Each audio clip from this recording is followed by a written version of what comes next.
Hi, everyone. I want to welcome you to our event today with Daniel Chacón and Fred Arroyo, who are going to share their work from their recent books, Kafka in Skirts and Sown in Earth.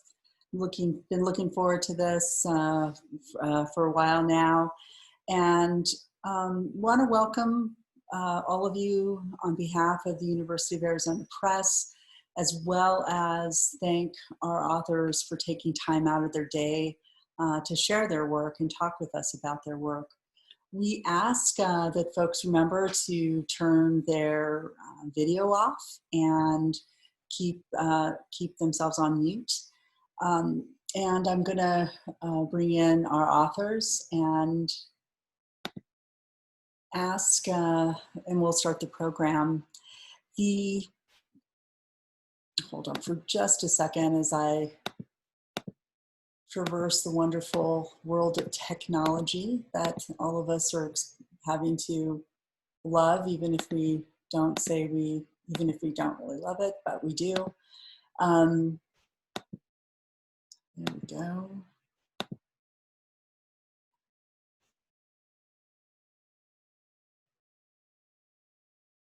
And we have a few more folks who are joining us.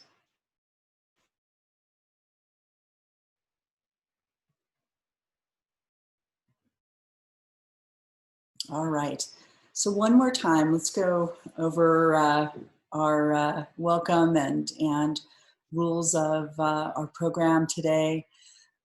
Again, welcome on behalf of the University of Arizona Press. My name is Mari Herreras, and we are here today to share a conversation with Fred Arroyo and Daniel Chacón, who are going to share a bit of their work and also talk about their work as writers.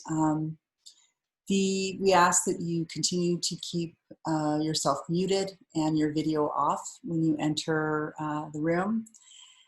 The other thing I wanted to let you know is that as we end the program, we will be doing question and answers on the chat.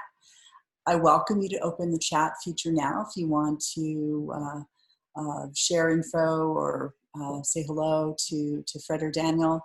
And then at the end of the program, put in your questions. Make sure it says everyone when you do that so that we can all see the questions and so that the writers can see the questions as well. Little bit about Fred. You know, his most recent book with the University of Arizona Press is Sown in Earth. It's a beautiful book written from his childhood and experiences about his family. It's a warm collage of memories that serves as more of a memoir or autobiography. Arroyo recounts his youth through his lyrical prose to humanize and immortalize the hushed lives of men like his father, honoring their struggle and claiming their impact on the writers and artists they raised. He's the author of Western Avenue and Other Fictions and The Region of Lost Names, a novel.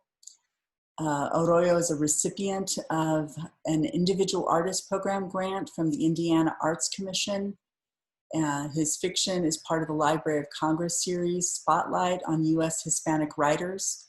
His writing is also included in Camino del Sol, 15 Years of Latina and Latino Writing, and The Colors of Nature, Essays on Culture, Identity, and the Natural World. He is assistant professor of English at Middle Tennessee State University. Daniel Chacón's first book with the University of Arizona Press is Kafka in a Skirt. It's a short story collection set in El Paso and other Latinx dominant urban spaces that dives into the lives of characters who inhabit these culturally diverse areas. It's a wonderful book of short stories that have, tease on the ghosts of Jorge Luis Borges and the Argentine poet Alejandra Pizarnik. it disregards boundaries and transport readers into a world merely parallel to our own. He's a professor of creative writing at the University of Texas, El Paso, earned his MFA in creative writing from the University of Oregon, and he's the author of several books, including The Cholo Tree and Hotel Juarez, Stories, Rooms, and Loops, which won the 2014 PEN Oakland Award for Literary Excellence. So please, let's welcome our authors, Daniel Chacón and Fred Arroyo.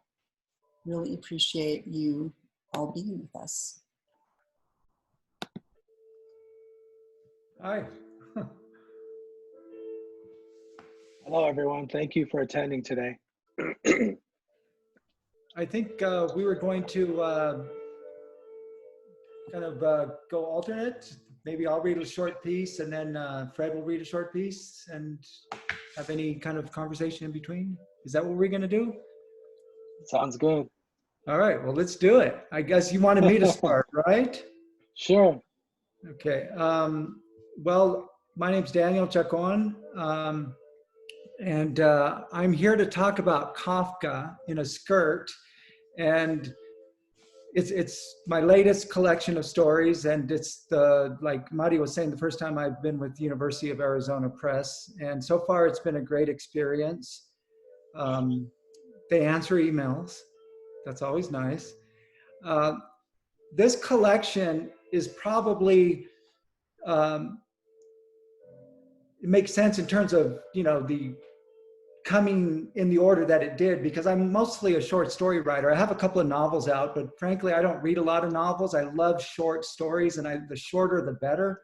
Sometimes a story ends up being really long, and that's okay, but if it's long, it's because it has to be long, and I hope not because I'm droning on and on and on. I love the really short fiction. And one of the things that I know now that I didn't know in the other books that I was writing. First book, it took me probably 10 years to write. Second collection, maybe another 10 years. And there are some stories that would take me years and years to write, to find out, to get it right, I guess you can say. But now I know the difference between a story that needs to be written immediately and that a story that needs time. So some of these stories I wrote immediately. In fact, some stories I wrote so fast, I was actually walking down the street and the voice came to me and I somehow knew I had to write it down.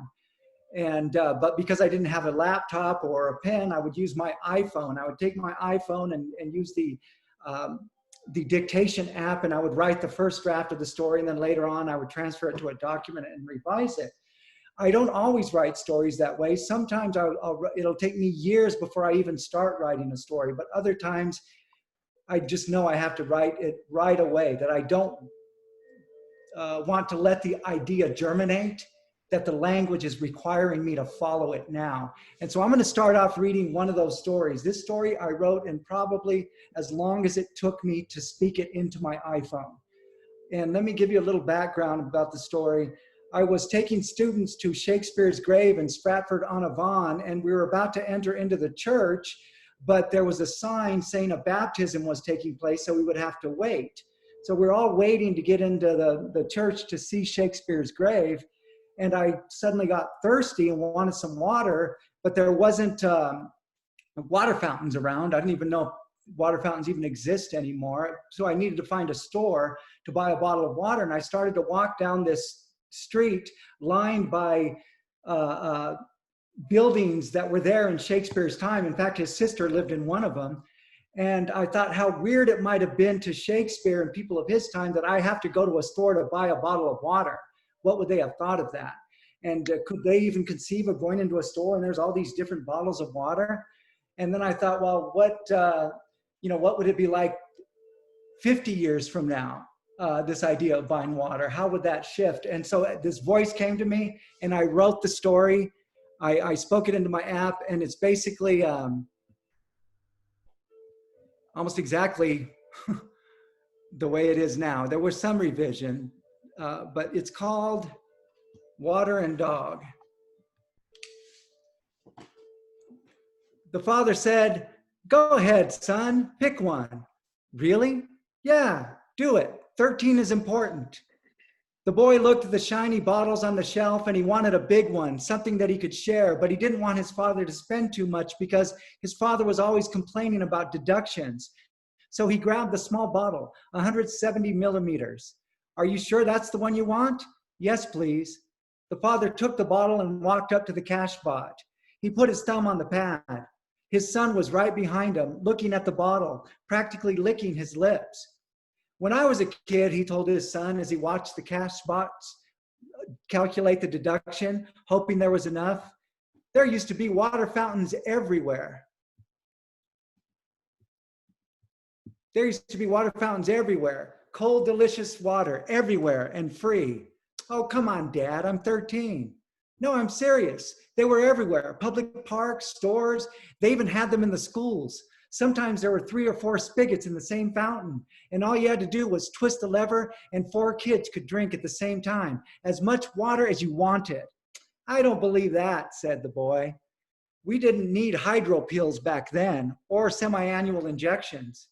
Thank you for shopping at eMart, said the cash bot, spitting out the data. All true, said the father, handing the bottle of water to his boy. That's rather hard to believe, he said, holding up the bottle, his eyes wide to look at it. It would be his first time with his own water. Are you going to drink it now? Not now. I want to save some. I want this to last. They left the eMart and walked into the tunnel walk. So, if water was free, the boy asked, how come they didn't tell us that in history class? False history, the father said. I don't get it, said the son. But they think we should know. There was a commotion in the plaza, a crowd of people. The boy ran up ahead to see what it was. The father, left behind, looked at his thumb and sighed. 13 is an important number, he said to himself. The boy ran back, excited. Dad, a dog, a real dog. Really? Asked the father, and they ran to the plaza, breaking through the crowd, the father holding his son's hand, taking him to the front. Sure enough, on a wagon, pulled by twin ladies in red tights and blonde wigs, was a dog, a small one with big ears, sitting on a velvet pillow. He had his mouth open and his tongue slightly out. The crowd surrounded the dog, but the ladies kept pulling the wagon and the people broke apart to let them through. He's so cute, said the boy. The dog was looking around at all the people, happy, as if he set his eyes on, and if he set his eyes on someone, the person winked twice to snap a neuropic and then posted it immediately onto the wall. So cute, said the boy. He winked twice, 2 times. This is the best birthday ever, he thought, and it appeared as text with the pic, and he sent it to his friends and family. He looked up at his dad, who looked a little sad. Are you okay, Dad? When I was a boy, dogs were everywhere. There were so many swarming the earth, they had to put them in a kind of dog prison, the pound they called it. And if no one wanted them, and no one ever did, they gassed them. Okay, Dad, said the boy, whatever you say. The dad started to cry, his shoulders moving up and down. He held down his head to hide the tears. What's wrong, Dad? Are you okay? I miss Droopy. Here, Dad, take a drink. Please take a drink. The boy handed his father the bottle. No, that's yours. He stood up in a gesture that said that he was regaining his strength. He took a hydro pill from his pocket and placed it on his tongue. Come on, he said, let's do this. This is 13. This is 13.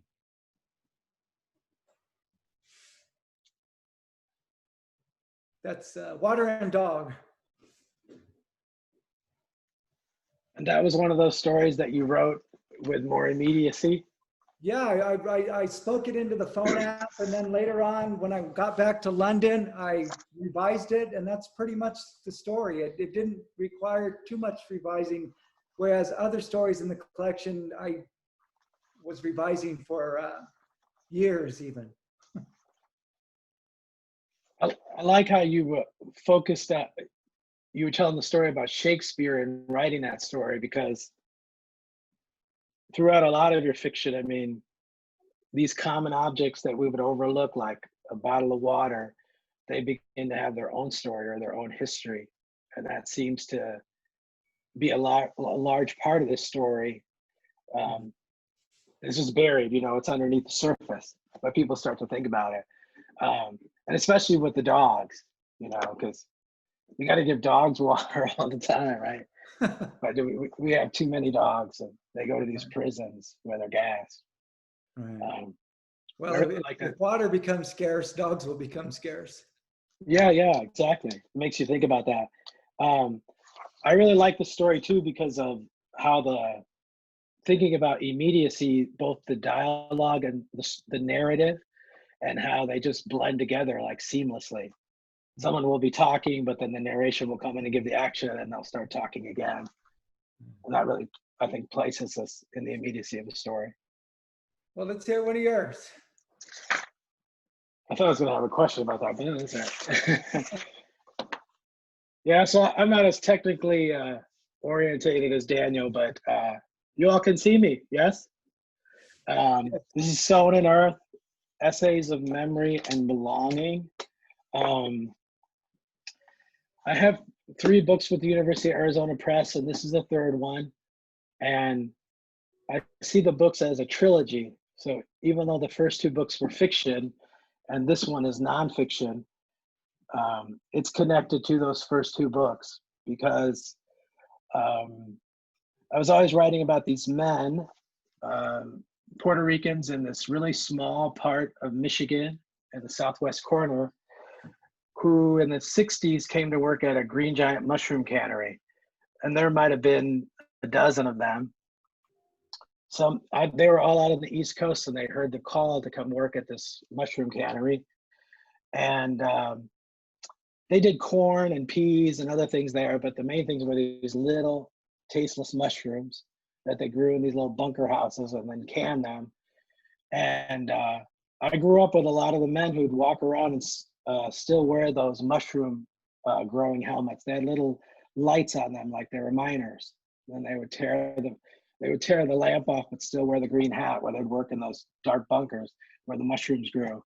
And the smell constantly in the summer of the manure from the cannery, you'd always smell it. And then the cannery closed, and these men were there, and it was like they were shipwrecked. And a lot of them were single, but a handful of them met women who worked in the cannery, non-Latinas. And that's how my dad met my mother. She was still in high school, 17 at the time. And then when she was 18, they married. So I was always interested in their lives. And I had a chance to work with some of those men for a summer out in the fields. And as I got older and I wrote that book, The Region of Lost Names, that title was really personal to me because I thought of like how just, no one knew how to pronounce Arroyo. I didn't know how to pronounce it sometimes either. And I was often ashamed of that name because it was so different than everyone else's name in the town. The way it just marked me as different. And so I started thinking about those men, and they all had like nicknames. And what was the real names, and how it was that they gave their bodies, their sweat, their souls, and their names to work in these fields, and nobody would recognize their history or anything, who they were. So that really fueled a lot of my writing, like imagining their stories. And so even though I did a lot of it in fiction with a main character who had a nickname who was named Boogaloo, I started to think about that in terms of nonfiction. And a really odd thing, even though these essays are in first person, of course, and I am a central person inside the essays, these stories, these memories, I really like this idea from a Canadian writer, Robert Croce, in which he said, how is it that I can write an autobiography in which I do not appear? And that always was important to me. Other people didn't like it because I was always writing about other people, but I love the biographies of other people and what stories can come out of them, especially if those stories are sort of submerged and people don't recognize them. I think this essay will give a sense of this. It's called Dracula. And it's set in Hartford, Connecticut. There on the front porch of 85 Reed Avenue, sitting on the top step, was a man dressed in black, his boots, his slacks, his shirt all a clean, rich black. He had long 70s hair down to his collar, a thick Spanish mustache, and on the right side of his temple, as if a stone was growing from his skull, a large knot. He sat in contemplation, sad, perhaps suffering from a hangover, simply alone. A glistening bottle of Miller beer sat on the lower step between his legs. He looked out across the yard and avenue. In the distance, at the end of the field, a cluster of weeping willows, his dark eyes still. I looked too and waited for the willows' tendrils to stir in the wind. A gray pot, steam curling over the lip, sat next to him. Settled on the bottom below the gray, salty water, a dozen cherry stone clams. He took one out, pried apart the already opening shell with a knife, made a quick cut, and offered it to me. I lifted the shell to my mouth and let the pink meat fall on my tongue, the feeling too slimy, the taste too salty, my mouth too full of the sea. He smiled as I grimaced, my shoulders trembling as I felt the clam sliding down into the deep pocket of my stomach. I asked if I could push his button. Just before my finger touched the knot on the side of his head, he raised his hand and pressed it with his index finger. His mouth opened wide, his upper bridge dropping down against his bottom teeth, his mouth flashing silver and black. Dracula. For a moment, his face calmed, shaped by something like pleasure, wonder. We both laughed. I don't remember what happened to the rest of the clams or when Dracula left the top step. It was a warm Saturday. I was 8 or 9 years old, and I walked from our rented house on the edge of an industrial park over to the monument sales office and sat down on the granite bench next to a dark gray gravestone. The grass was a brilliant green, the dogwood tree full of white blossoms. The wind picked up, the fir tree behind me shook, dappling the grass in front of my feet with sun and shadows. Sitting on the bench, listening to the birds, I followed the wind and sun and shadows as they slowly moved with the help of a clock. I experienced sensations, the smell of fur, the blink of a robin's eye, the gravestones spread across the lawn, becoming buildings in a lush, miniature city, and learned to wait for them without expectation. Jorge Luis Borges once said that it is in the infinite that we encounter the beautiful, what Immanuel Kant called the sublime. I can look back on Dracula dropping his teeth countless times, forever be that boy sitting by his side. In his face, I understood that even in the strangest, oddest moments, there is beauty. Dracula smiled, looked at me without judgment or anger, elegant in black, an unharmed man. I think his name was Victor, though I will never know the truth of who he was, his story, his name. He had been in some accident or fight, some event that he would never forget because every time he looked in the mirror, he saw the damage. And every time I asked him if I could press his button, he waited for just the right moment and then lifted his tongue, pushed his bridge, and tasted memory. Thank you, Fred. I guess, yeah. You know, I guess I was gonna say. I guess the one thing I didn't say about the beginning of this book is it's in Hartford, Connecticut, and it's this like unbelievable scenario that there's this industrial park, semis, UPS, all these trucks going back and forth, and there were these two white houses, identical, and one was a monument gravestone sales office, and the other one was this little house, same little house we rented from an Italian contractor. And so it's odd, like these elements of faith that story was just immediate to me. One that just has to be written, even though it's unbelievable that I would grow up next to, Yeah. the idea of death. But great stuff. Go ahead. What were you gonna say?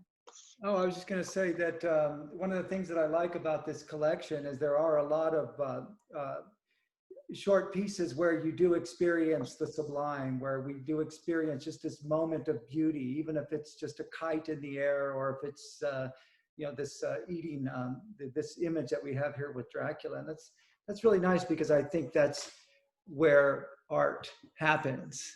And so it's really a beautiful, very quiet collection. Thank you. I'm gonna share.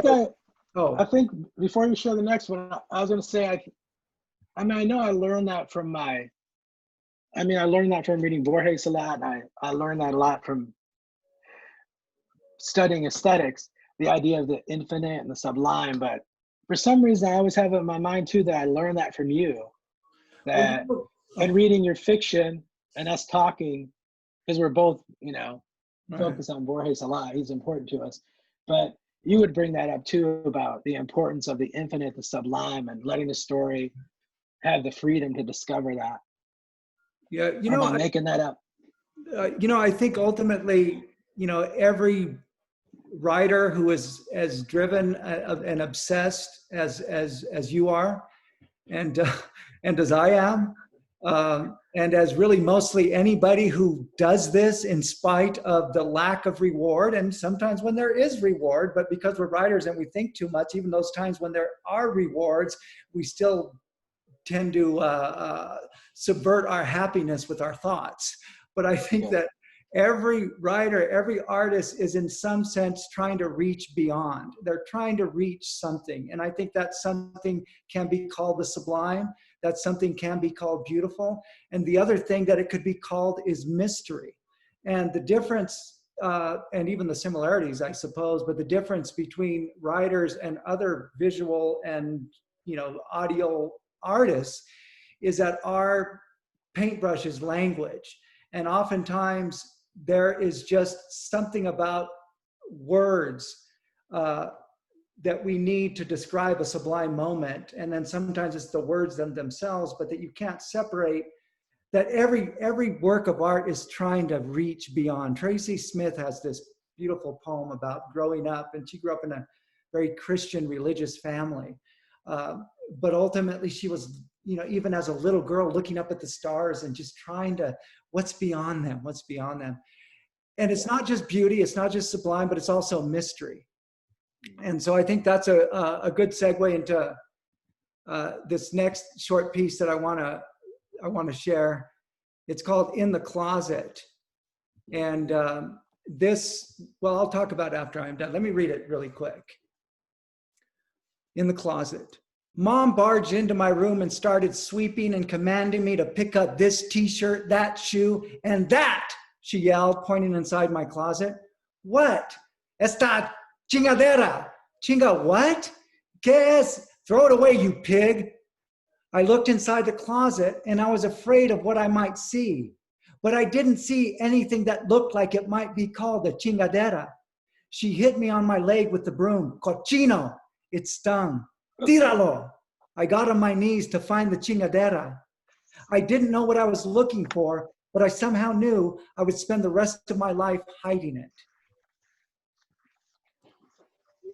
For me, that story was inspired by the mystery that chingadera always carried for me as a child. I grew up in an English-speaking household with Spanish all around, but we didn't learn Spanish as kids. It was my parents' secret language.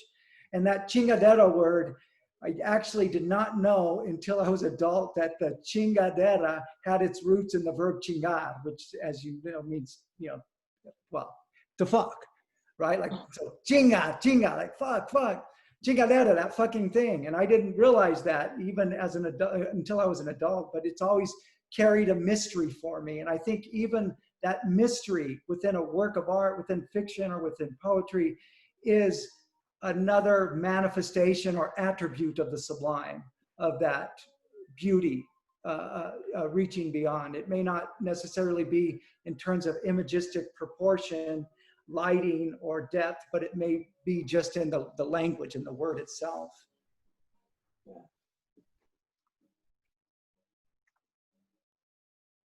It's just all this. It's reminding me a lot of Samuel Beckett saying, "Holes in paper lead to other worlds." You know, which I think was him was frustration. He'd poke a hole in a piece of paper because he was tired of writing. But or maybe because he was writing so furiously. So hard, yeah.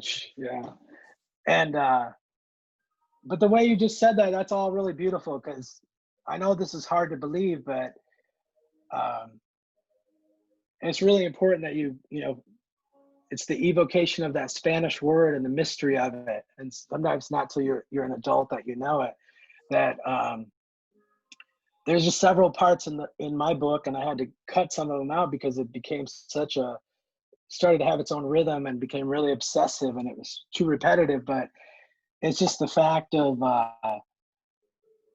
when I was learning language in a bilingual household, there was something about calling my father Chago that was so evocative to me, that made him who he was, that I never called him, you know, father, dad, or papi.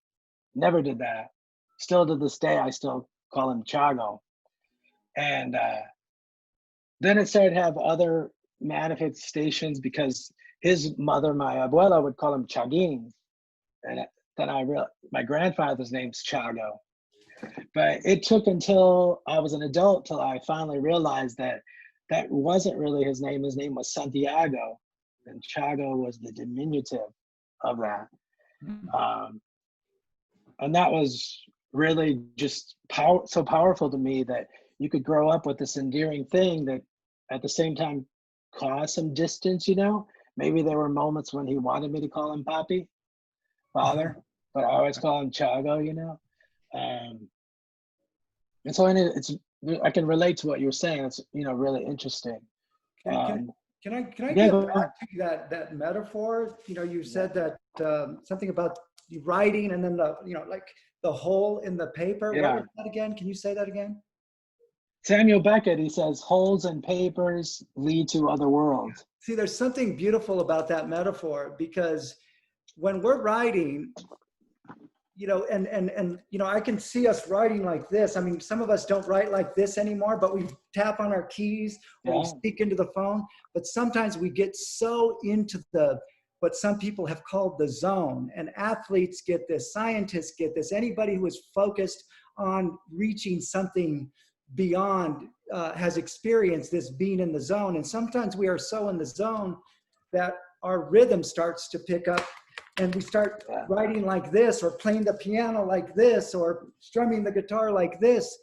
And I think there's something to the idea of puncturing the paper with the pen, because it's as if the pen wants to go beyond the form. It wants to go beyond the art form itself. It wants to go beyond what's available for it, for its expression. And that is really reaching other universes. That is really reaching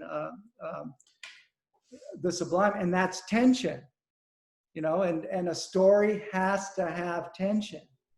A poem has to have tension. Energy needs to have tension. Energy, yeah. That's for me, it's just that energy. How do you tap into that energy? Yeah. Where you're in that hot white light of creation, and everything else is kind of falling away, you know? Yeah, and do you have means to tap into that? Do you have means to tap into that, or are you just lucky when it happens? Yeah. Oh, I think there's a lot of luck, but right, we try to make the means of that, whatever those little rituals are. All kinds of objects around, and picking the time, picking the color. One book I wrote everything with blue ink, and blue became a really important color. Purple became important, you know? So those kind of mood and tone things, you know? How do you get into that? Yeah. But that's part of the obsessive nature of it for me, you know? Well, that's also part of the magic, because if it's purple, and if it's a particular, it's a particular color or a particular, object or something, it's almost serves as a sigil. In magic, a sigil is some sort of symbol that has, some sort of power because it taps into something above. And so here you are using it below. And that you're, when writers, artists begin to create something, and creation perhaps is one of the highest levels of humanity. When an artist begins to create something, sometimes because we live here on earth in our earthly brains, sometimes you do need a ritual, a sigil, or some sort of symbol that gives you access to higher levels of consciousness. Yes. Why don't you read another one?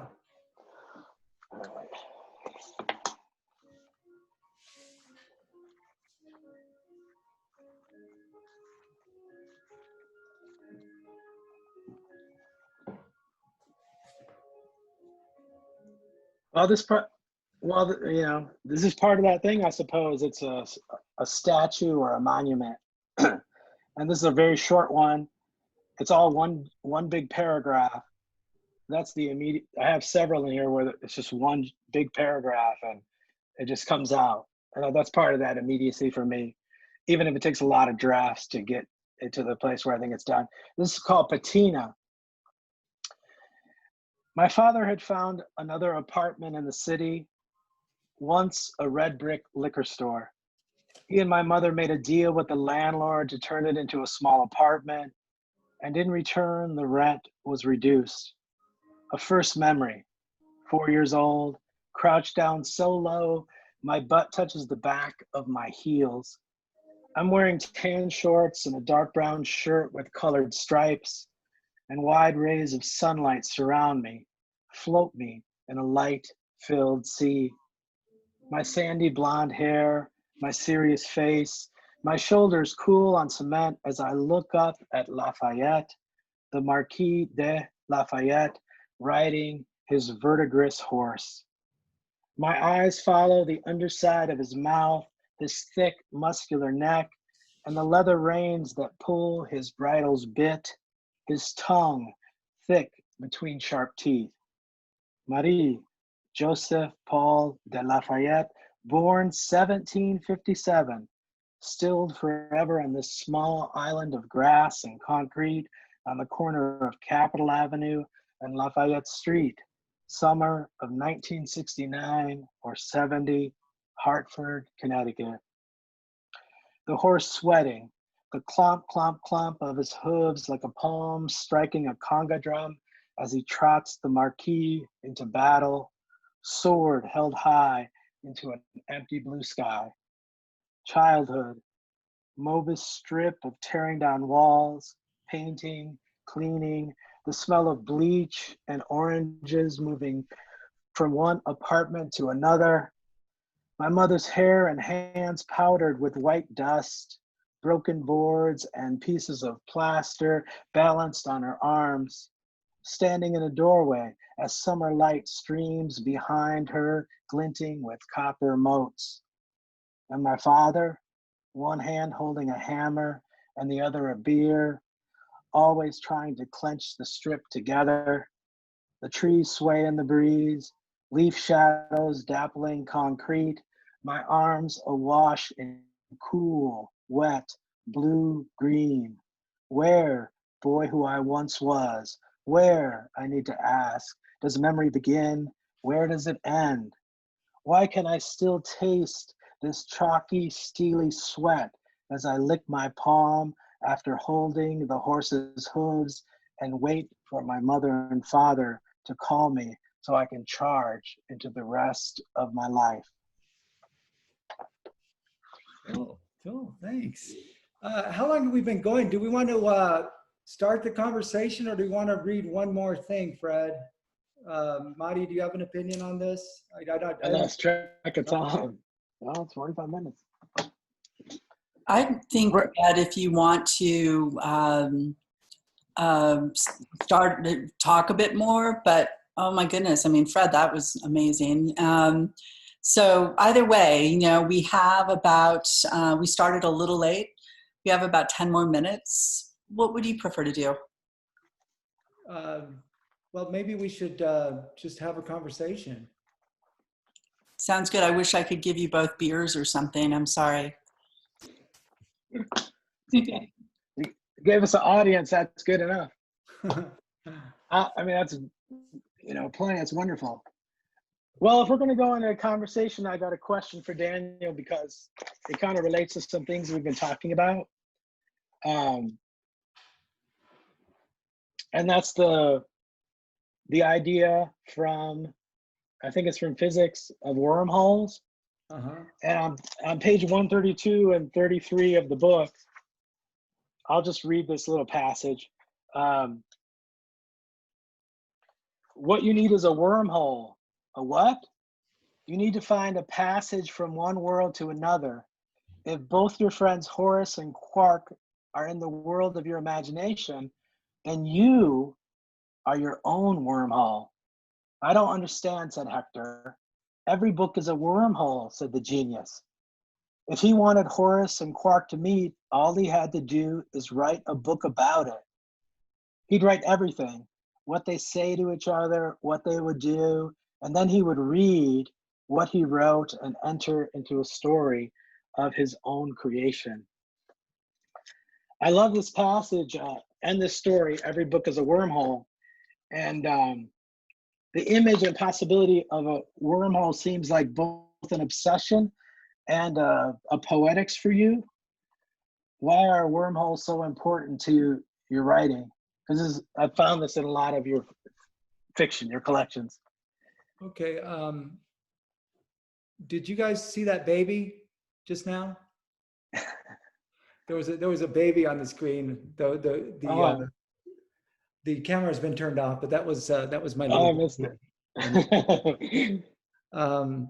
Yeah, because I think that, to go back to what we were talking about earlier, the sublime, and in essence, I think that when we create a work of art, we're creating a parallel experience, and we're creating it with pure consciousness. I mean, physically we have to be there to be able to be awake to read, but our imagination is completely creating this other universe that could be different depending on who's visualizing it, who's seeing it, who's entering into it. I could enter into a book. I like to enter into fiction. I don't like to read fiction. I like to walk inside of it. And, and I like to look around, and I like to notice things. And if I re-enter it a second time, I usually notice things I didn't notice the first time. And sometimes things that are so blaringly amazing that I say, how could I have not seen that? But the same thing happens when I'm driving to work. I might notice a tree on the side of the highway that I've never noticed before. And it's the most beautiful tree in the world. Where the heck did this tree come from, right? But I think that when we enter into the aesthetic phenomena, what we are doing is we are creating a universe of the imagination. And I like to think that perhaps the theoretical physicists are correct in suggesting that there are an infinite number of universes, because if there are an infinite number of universes, and me as a finite being, I have there is absolutely no way that my imagination is ever going to reach infinity. It's going to be that small. So really, every time I enter into a book, whether it's writing or reading it, I'm creating a universe. I'm finding access into another place. And if you know anything about wormholes, and I don't know much, but I do know the reason why that we can't go through an event horizon and go into another parallel universe, even though they may exist, and even though we theoretically can time travel by going from one side of a wormhole to the other, we can never do it because we're made of mass, and we would be torn apart into bits and pieces. But the imagination is not made of mass. And I think that every time we read a book, we are experiencing something parallel to our own reality, something just as real. Because ultimately, 10 years from now, I may not remember the exact specifications of this conversation. I'll just remember the idea. And that idea is the experience, and it is just as important as reading it in a book than it really happening in, quote, to life. Does that make sense? It does, yeah. Now I got a question for you. What I really love about this new collection, and I suppose you've been doing this a lot, but I think it's really started to come together, is that you write a lot about men. about men that are without women, that are men without partners. And I can't help but think of Murakami's collection of stories, Men Without Women. I don't know if you've got a chance to look at it, but it's a wonderful collection.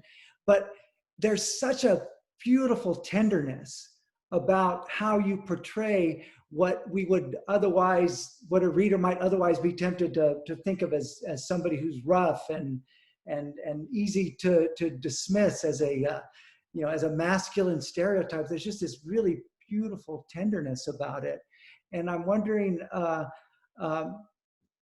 how the portrayal of these men allows you to understand not only yourself and not only your father, but understand masculinity or manhood or sexuality, even how it opens up your I guess ability to be sensitive to narratives, to male narratives. Did that question make sense? Maybe it makes no sense at all. No, I mean it does, but it's hard to answer because it's a stupid question. Sorry. No, no, it's hard to answer because people, I mean, that's brought up to me before, and I had not studied or really thought about masculinity, but it was just a natural thing about the writing, and I think that's just part of there was nothing, as I point out in the book, my father only went to the 3rd grade, and that's a hard thing to say in this day and age because that seems so foreign to people's experience. It's like unbelievable. My mother only graduated from high school when, as an adult, she went back to night school. We didn't have any books in our house. We only had like 3 books: a Bible, a Civil War encyclopedia, and an old torn up and written in picture book of the history of Borinquen, the history of Puerto Rico. So I was a terrible student. Education wasn't important. It was only when I became an adult that I started to even imagine that possibility. So I kind of think that those issues, of class and ideas of what it means to be a failure or to be a success in America, those are just probably things that they don't seem like they should have led me to become a writer, but they did lead me to become a writer. And I think your question speaks to that as well, that there was somehow in which understanding that you just can't take a man as face value because the way that he looks, because he's muscular and he's sweaty and you've seen him be violent, you understand that there's another story to that, there's another side to that. Yeah. So a lot of part of that was to see beyond the physicality, to see beyond the language and try to delve into their emotional lives, think more about the affects, things that they were experiencing. Well, there's this beautiful passage. Oh, sorry. No, that's probably what led to it. Beautiful passage that you write about when all the men are taking a bath in the lake, and this is right out of Walt Whitman. It's so beautifully written, and but just that tenderness and that camaraderie and that detail. To me, it's just so showing how complex, pretty much beautiful, pretty much everything can be. Your dad creating a garden and collecting, this big old thing of string. It's just really some beautiful, tender moments that subvert the conventional ideas of masculinity. It's really beautiful. Thank you. That's also my, some people say. No, I admit it. I'm a very romantic and sentimental writer. So I write a lot and then discover those kind of things. But I think beyond I'd rather be known as a sentimental writer than an intellectual writer. Because then it leads to the things that you're raising. But I think the other part of that is that it's just the vulnerability to go to that I remember specifically this unbelievable walk up into the mountain, and it was like my father and his brothers knew exactly this place where this waterfall was, you know. And they're everywhere in Puerto Rico, you know. They just come out of the mountains and the ground, because there's all these caverns and caves as well. But they just knew, and they went, and everyone just took off their clothes naturally, and you know, like a famous Monet painting of the bathers, you know. And they went in, and you have to push beyond what anyone else will think to just look at it straight on, Right. and then write it and capture the details. And then I think it leads to some of the emotional things that you're thinking about. But that vulnerability is important. Right. Yeah. Not to negate that experience, Right. to allow that experience to have its own power. And in a way, it's like what you were talking about earlier. It has to have its own power so that my words don't get in the way of it. Because it's not like that I wrote it. Of course I wrote it and created it, but it's something about now trying to just let that stand on its own. It's something beyond words. Yeah. Yeah. No. I have a whole bunch of questions, but maybe you kind of talked about this, but in all your fiction, you just create these masterful flash fictions, and some of them even move more towards like almost a vignette, in the sense in which they become really mysterious and there's no sort of conclusion to them. But when you create those, it doesn't seem like you're doing it. And I know that I'm just setting this up as a kind of a straw man, but there's a lot of people who are doing flash fiction now because it's just like a fad, you know. It's an easy thing to workshop. All publication is almost went online, and your writing has to be much shorter. Too many people have read Italo Calvino and think that you got to write these very small pieces. But it seems to me that in your work, these flash forms are like necessary, that you need to write down. So there's like a question embedded there, if you could talk about why those flash forms, those briefer stories, like In the Closet that you read, are important to you to write. Well, I'll start with a quote from Borges, since you're a fan of Borges. Borges never wrote a novel. He said, "Big book, big bore." And I'm a professor, so if this gets out too publicly, it could hurt my reputation. But I don't like, at this point in my life, I don't have time to read War and Peace. I mean, I'm glad I did when I was a college student, and when I was getting my master's degree, and when I was getting my graduate degrees. I'm glad I read those really important texts. But these days, I just do not have time to read Don Quixote. If you were to give me the book today and say, read this, it would probably take me a year to do it, because I have, like everybody here, I'm surprised and blessed that people were even able to come here. We have busy lives. And so what I find myself enjoying is being able to to enter into a story very quickly, experience it, and then I got to go do something else. Because if I'm entering into a novel, and I'm talking about both writing and reading, because they're the same thing for me. When I'm entering into a novel, and then I have to leave it because the baby's crying, or I have to leave it because I have to go teach, or I have to leave it, for various reasons, sometimes it takes me another day to get back into the novel. Whereas with short fiction, I get it done, I read it, I experience it, I have this emotional impact, and I like that. I like it a lot.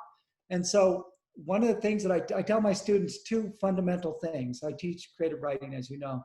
One of them is follow the language, trust the language. When I write a story, I don't know where it's going, but I trust the language does know where it's going.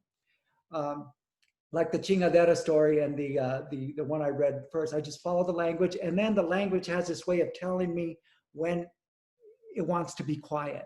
And I don't force it, because if I force it, I'm doing it intellectually, and then I become an intellectual writer. And like you, I don't want to be one. I want to be a sentimental writer. So I follow the language. That's one thing. And then the other thing, that I believe is write what you like to read.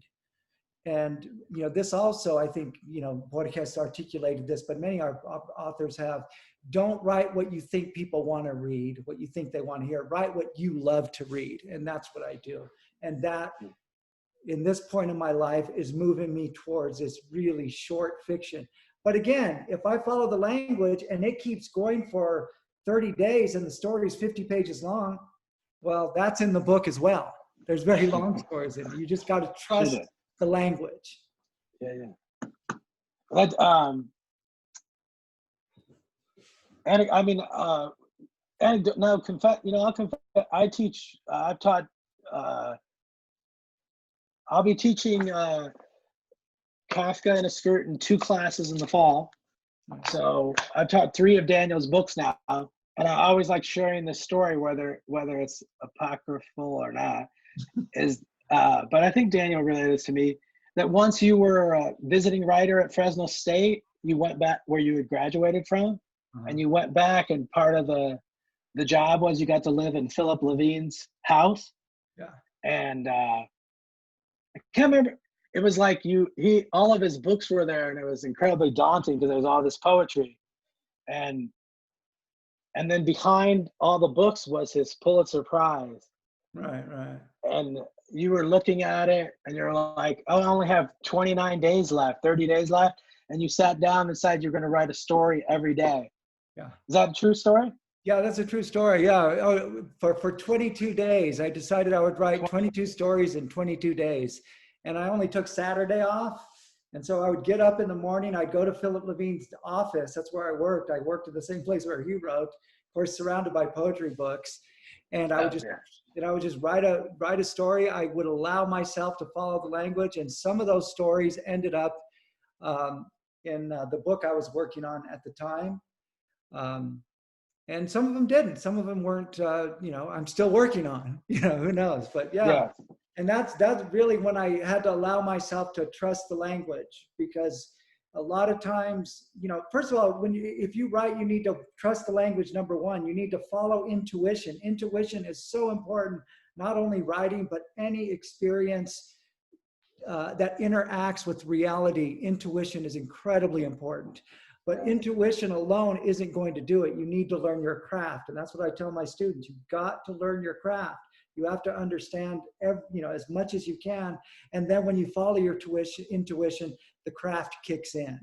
And I think, what's really wonderful about being older, I'm an older guy now. When I started writing, I was very young.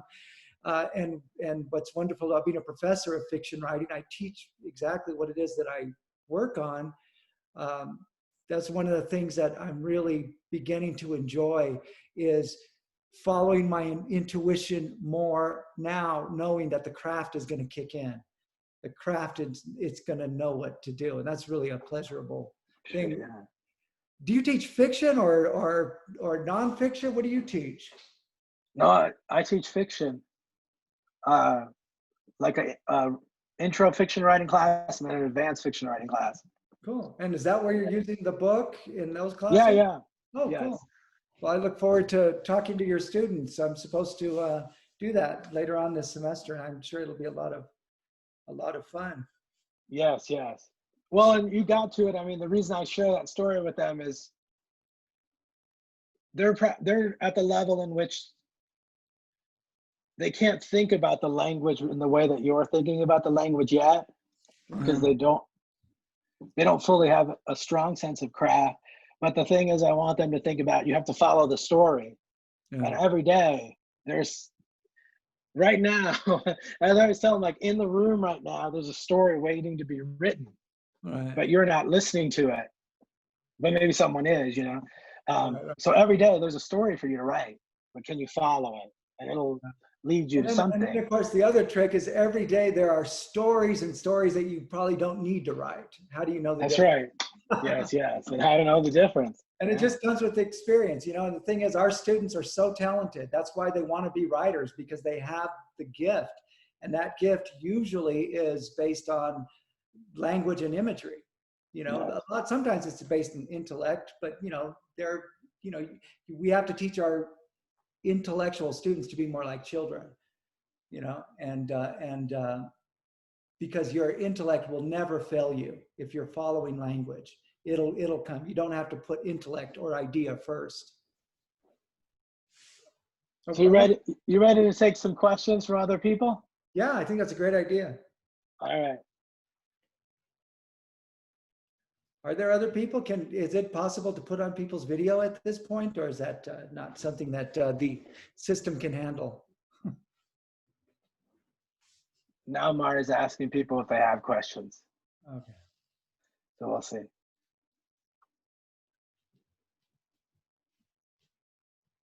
Well, maybe just to go off of what you were just saying about ideas, one thing I really like about Kafka and the Skirt, and which is why I'm happy to be teaching it, is that it's so connected to our current times. It's almost like when you wrote it, which was probably 2-3 years ago, you were seeing into the future in some ways. So a few stories are really striking in this way, and one is Bien Chicano, the other one, Fuck Shakespeare, and then the other, The Truth About the Wall. They're each possessed with like a really important prescience, and they suggest a wonderful dynamic between the imaginative freedom of your writing, but also a cultural and political awareness that you have to write a story like that, stories like those, which could lead more towards, the idea part, the intellect. So what do you make of that dynamic between the kind of freedom I sense you have in writing the story, and yet writing a story that's prescient in the way it talks to our cultural and our cultural moment? Well, I think that that when we write and when we trust the process and when we create, and I really do make a distinction between artists and craftspeople, but when we create, there's my baby. You see her? Yeah. That's Lucinda. I dedicated the book to her before she was even born, and now she's like 16, 17 months. Hi, baby. But where was I about? Oh yeah, I think that, just like your intellect is not going to fail you if you learn to trust the process, the creative process, neither is your political commitment. If you truly hold political, ethical, moral imperatives in your life, you don't need to write about them. They're going to come out. You don't need to put the issue first. You put the process, allow the process, and the issue will, it will come out. It will come out if it's fundamental to you. If it's not, if you only believe in things because it's part of your public identity, it's not going to come out in your work because you don't probably really believe it. It's just part of your identity, either publicly or to yourself. Well, I am this kind of person. I am that kind of person. But if that doesn't come out in your work, you're probably not that kind of person. Your true self isn't going to get lost in creating art. Your true self is going to be expressed. It's like a dream. When you interpret a dream, you are absolutely everything in the dream. Every character, every image. Same thing with what you write, which is. That has to be part of the things that you're obsessing over, and then it'll be there. Yeah, and so if your politics are real, your politics are going to come out. And it turns, I've always been a Chicano writer. Now I'm a Latinx writer, which I completely embrace. It's fine, but it's going to come out. It's going to come. What about you? What's your? Do we have any questions yet? No, I guess not. Bye, Barbara. Not yet. No, we don't have any questions, but feel free, folks, to open your chat if you would like to ask them questions before we end the program. Or is it possible to turn on to let them? I asked folks if they wanted to turn on their video. You all are welcome to do that, so that Fred and Daniel can see your beautiful faces. If you're shy, don't worry about it. It's all right. Yeah, you don't have to. Oh, there's Nancy. Hi, Nancy. Nice to meet you. virtually. Does anybody have a question?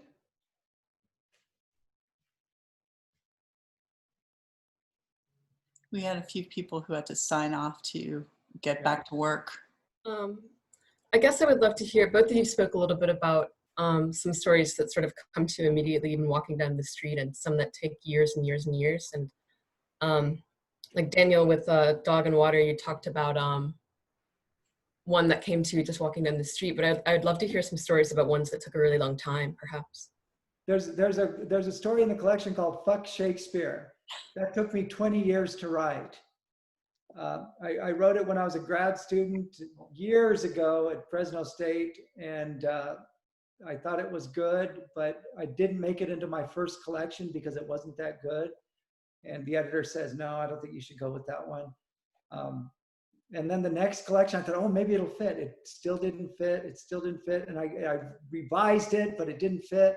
Maybe 5-6 years later, found it in the graveyard, you know, the writer's graveyard with all the names on the tombstones in your files, found it again, worked on it again. But then finally, when I was working on Kafka in a Skirt, I opened it up. I was walking through the graveyard, talking to the dead, and I saw it. I opened it up, and dun! I saw exactly why the story would not allow me to finish it and publish it. And I went into it, and I made those, I warped the reality of the story and changed it. And so that took me 20 years to write. And, you know, some will do that. You just know when it's, I think, you know when it's not ready. I don't know if that answered the question. Yeah, for sure. I think a different way to think about it is that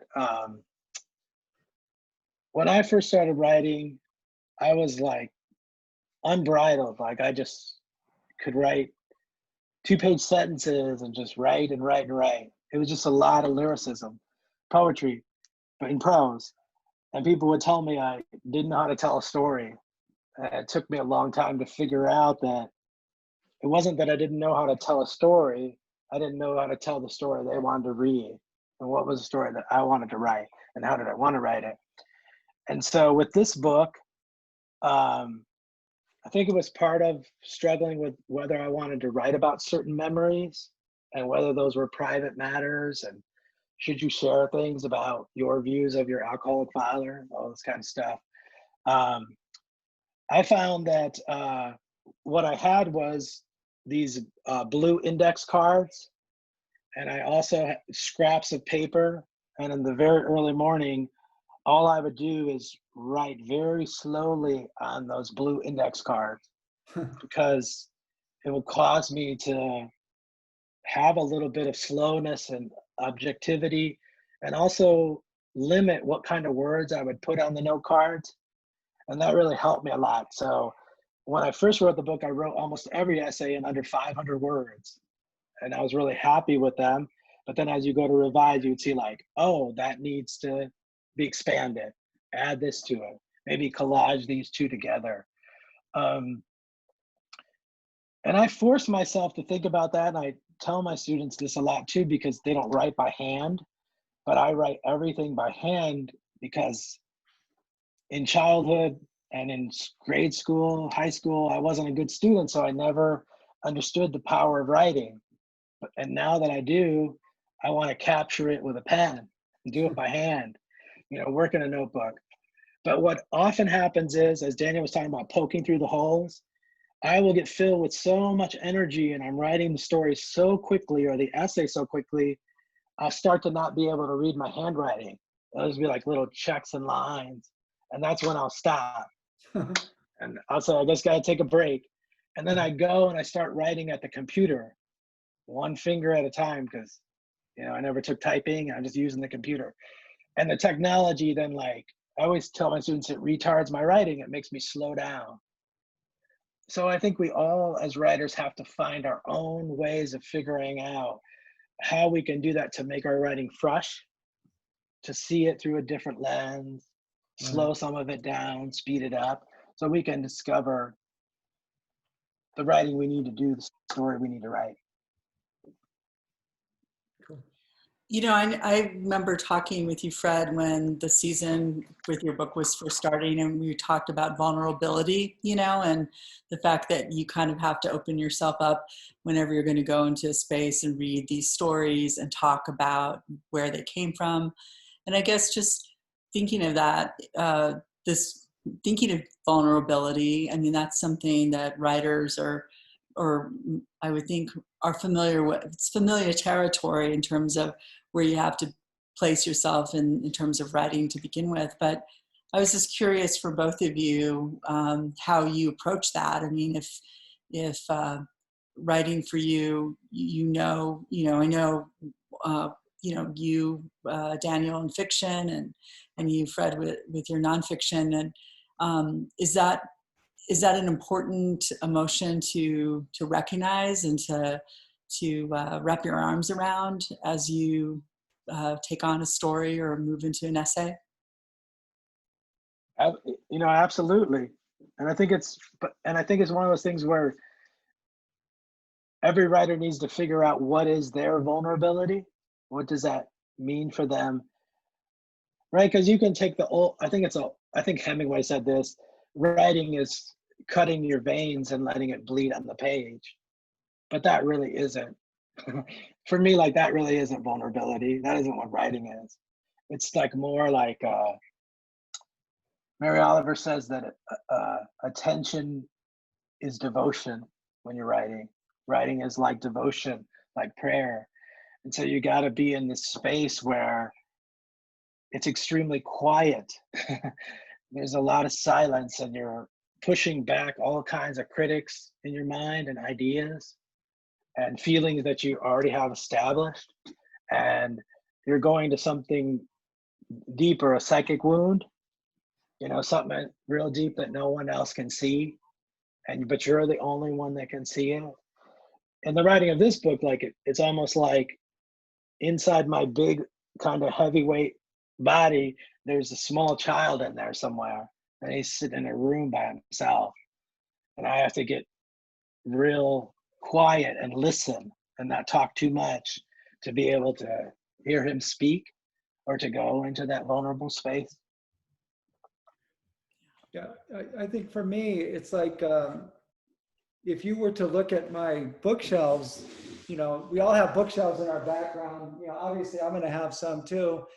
That tall bookshelf right there has some text that I've been interacting with for the last maybe 5 to 10 years. And a lot of them have to do with just these different, esoteric ways of articulating the universe, reality. There's physics text, there's mystics, there's neuroscience. And I just, I love doing this. But one of the things that I fear most, that makes me most vulnerable, is that someday when I die, somebody might come into the bookshelf and look at what I've underlined and what I've written in the margins. And they will think that I'm crazy, maybe. They'll say, what the hell is this guy thinking? Because when I'm interacting in that kind of space, I'm like,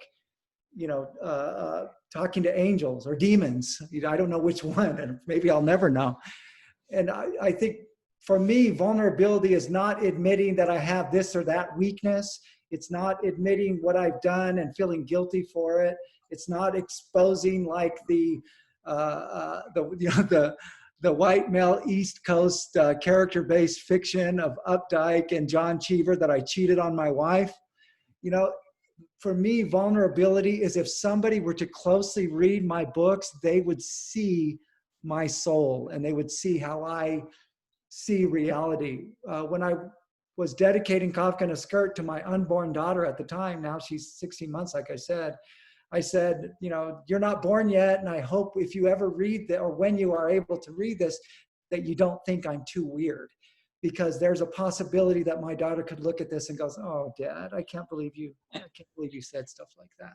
So for me, that's where the vulnerability comes in. You put everything together that I've ever read, and you're going to see my face. And yeah, so that's that makes me tremble. Thank you both. That's one of my favorite Borges ideas. I don't know if I'm quoting it verbatim, but the lines the lines on the page equal the lines on my face. Right. You know, that what you read is your character, who you are. Yeah. An outline of it, though. But, Well, there's this beautiful metaphor that Borges talks about when he talks about the work of Edgar Allan Poe. He says Edgar Allan Poe was a good writer, but he didn't, you know, you have to really look at everything he's ever written in order to see his real genius, because you can't look at his individual works. Some of them are deeply flawed. But he said that one of the things is he's like this painter, and the painter sets out to paint everything in the universe. So he gets a canvas and he paints books, he paints pens, he paints lamps, he paints moons, he paints all the planets, he paints absolutely everything in the universe, spends all his life painting, and then when he's an old man, he paints the final thing in the universe. It's complete. He sits back and he sees his own face. yeah. I think that is a pretty good metaphor for what we do and our vulnerability if people were to closely read our books. I want to thank you both for taking the time today. You know, I mean, is there ever really a great time for a pandemic? You know, there isn't, obviously. And I feel like we're trying to make up constantly to our authors in terms of figuring out ways to still celebrate your books. And so this was one attempt to do that. I know that both of you had events planned in your communities, and we're working on tours, and you know, we were working on getting everybody into different things, and things were cut short. I really, it's hard. I know how hard it is.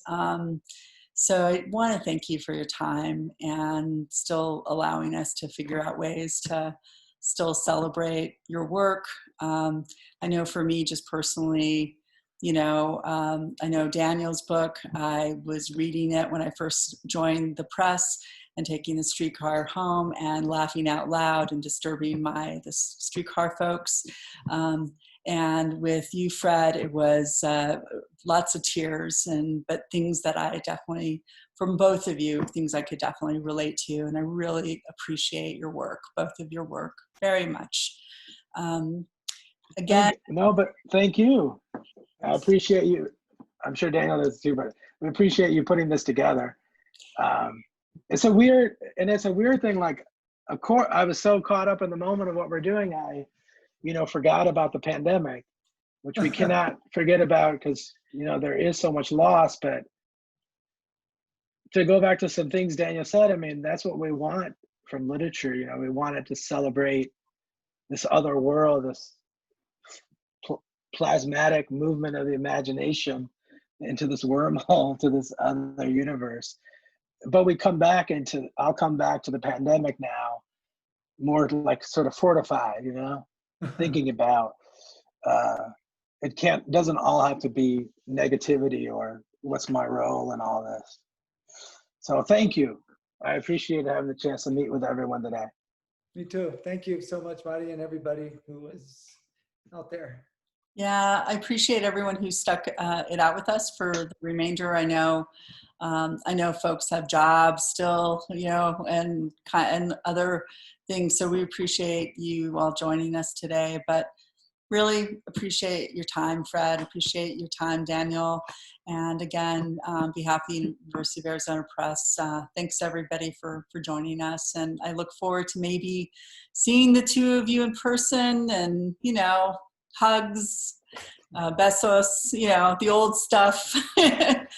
One day we can do that again. I appreciate it.